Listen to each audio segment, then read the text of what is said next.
Hi friends, welcome back my channel Simo Masumi Class Life and Etiquettes. Here's two shades I'm talking. నేను ఎవరిని కించవద్దని ఎవరిని అవమానించని video నేను చేయట్లే. చూసి రమ్మంటే కాల్చి వచ్చాడంటారు అందరూ హనుమంతుడిని. అసలు నాకు తెలియక అడుగుతున్నాను, చూసి రమ్మంటే సీతమ్మ అని చూడడానికి వెళ్ళాడు, కాల్చి వచ్చాడు. కానీ తోక అంటించిన వాడిని ఎవడైనా చూశాడు? ఆయన తోక అంటిస్తే ఇంకా ఒళ్ళుమండి లంకదహనం చేశాడు ఆయన. అవునా కదా? ఒక మనిషి అవతలోడు అన్న మాట పట్టుకున్నాడు, కానీ అవతలోడు ఇందన్న మాటని ఎవడేం పట్టించుకున్నాడా? వీడంటే కదా అవతలోడు అనేది. ఎందుకంటే నేను ఎనిమిడి సినిమా రిలీజ్ అయింది. NMD it's a commercial hit.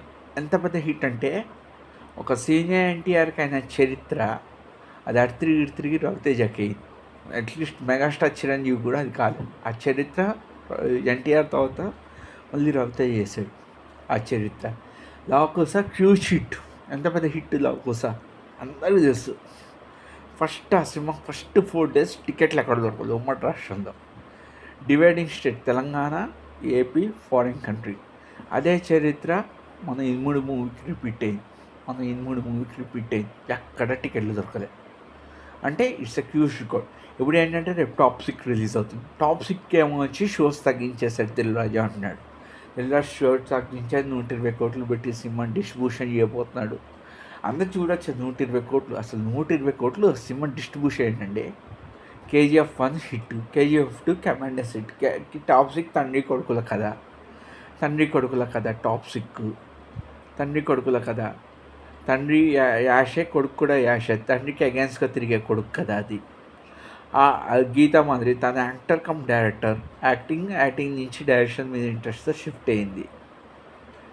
ఒక ఇంత మంచి సినిమాకి షోస్ అవన్నీ తగ్గించేసి ఈ సినిమాని పెంచడం ఏంటి అంటే మైత్రి మీద దిల్రాజు మధ్య లేని గొడవలు బయటపడినట్టే. సో ఇనుముడి చాలా పెద్ద హిట్ అవ్వాలి అండ్ టాప్ 6 కూడా పెద్ద హిట్ కావాలి మనస్ఫూర్తిగా కోరుకున్నా. మీ కంపెనీలో ఈఎస్ఎల్ అడిగి తీసుకోండి, మీ హెచ్ఎల్ని అడిగి. నేను పడిన బాధ ఎవరు పడకూడదు. 2 times నాకు ఎస్విఎస్ కాంట్రాక్ట్లో లేదా ఎస్వి కాంట్రాక్ట్ అంత సఫర్ అయింది నేనే.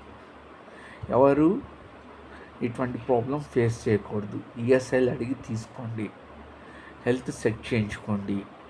Thank you very much. Video నచ్చితే లైక్ చేయండి, సపోర్ట్ చేయండి, ఛానల్ సబ్స్క్రైబ్ చేసుకోండి. సో చూసినామంటే కాల్చి వచ్చాడు అవుతులోడు అంటే ఆయనకి నిప్పంటిస్తే లంకన్ దహనం చేశాడు. ఆయనకు నిప్పంటించింది ఎవడి చూసినామంటే కాల్చి వచ్చాడు అంటారు. ఆయన తోకను నిప్పంటిస్తే కదా ఇదంతా జరిగింది అన్నమాట. అవతలోడు ఒక మాట అంటే అది గుర్తు మన అన్న మాటలు వాళ్ళు గుర్తెట్టుకుంటారు. రాజ్యాంగం నాకు ఇచ్చిన హక్కుతో వీడియో చేశాను. అందుకే సోదరు ఏమైనా అవమానిస్తాను, నేను వీడియో చేయట్లేదు. Thank you very much.